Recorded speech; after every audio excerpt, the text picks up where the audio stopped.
Hi everyone. So actually there's a storm coming in, so I'm going to make this kind of quick, but I did want to talk about this quote that is on my mind, and that is a quote by Einstein, and he said that every child is a genius, but if you teach a fish how to swim, they're going to spend their whole life feeling that they're like a failure, thinking that they're a failure.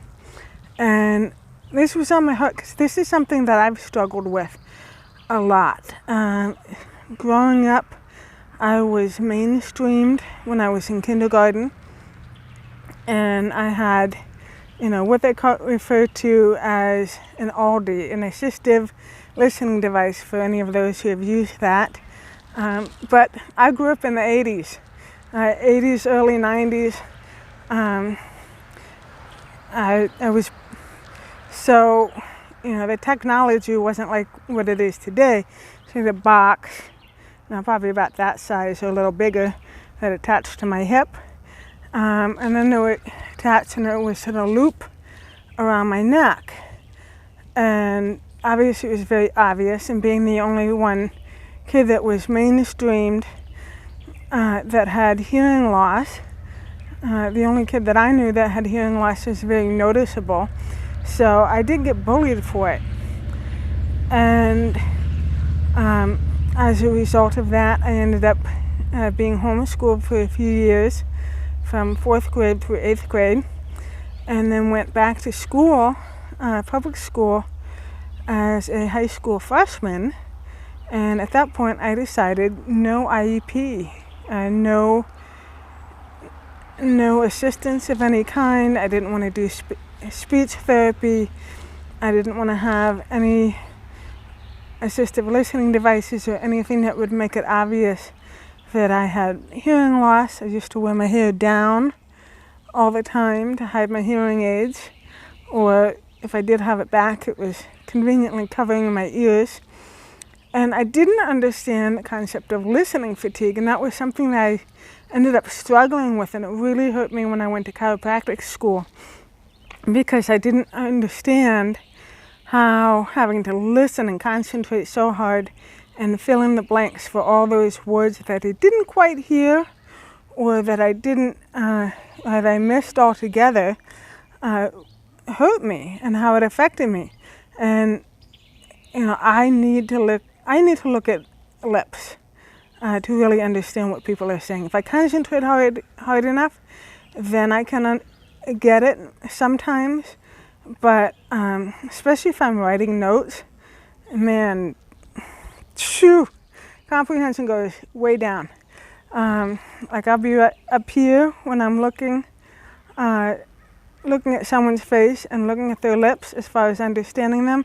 And then if I have to look away, it goes down like this. And if I have to write notes or do something that takes my focus, it's a sharp decline. And that really hurt me.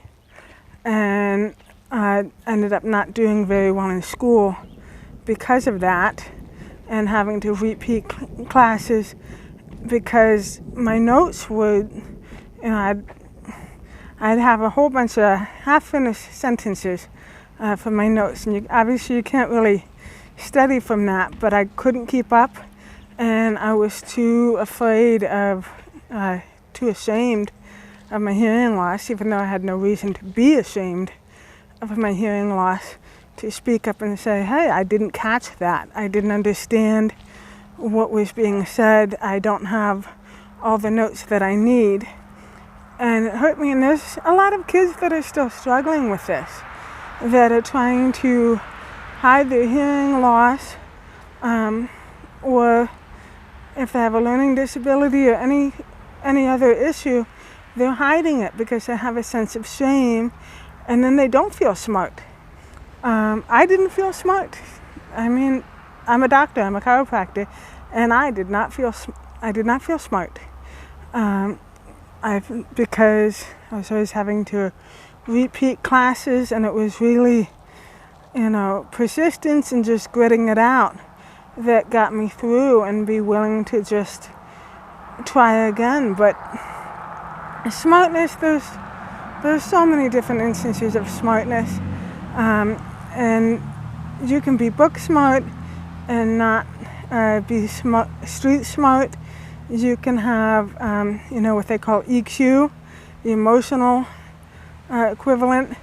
Can really sense emotions and not have other types of smartness. So we really need to understand that children, they all have different forms of intelligences, and that needs to be emphasized, that some kids are good at this and some kids aren't good at that, and it really doesn't make anybody smarter than the other. It doesn't mean that you're less smart if you're good at music but you're not good at math.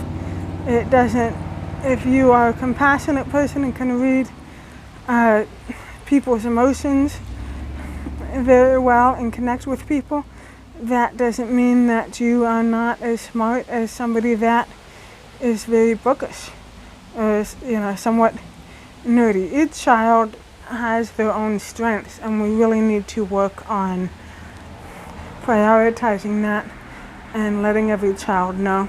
And if you are interested in listening fatigue, I will cover that more a little later in some future videos, because there were a lot of steps that I took once I started understanding what listening fatigue was, to really help me memorize and learn despite not hearing everything and despite having that mental exhaustion. Mnemonics were key for me.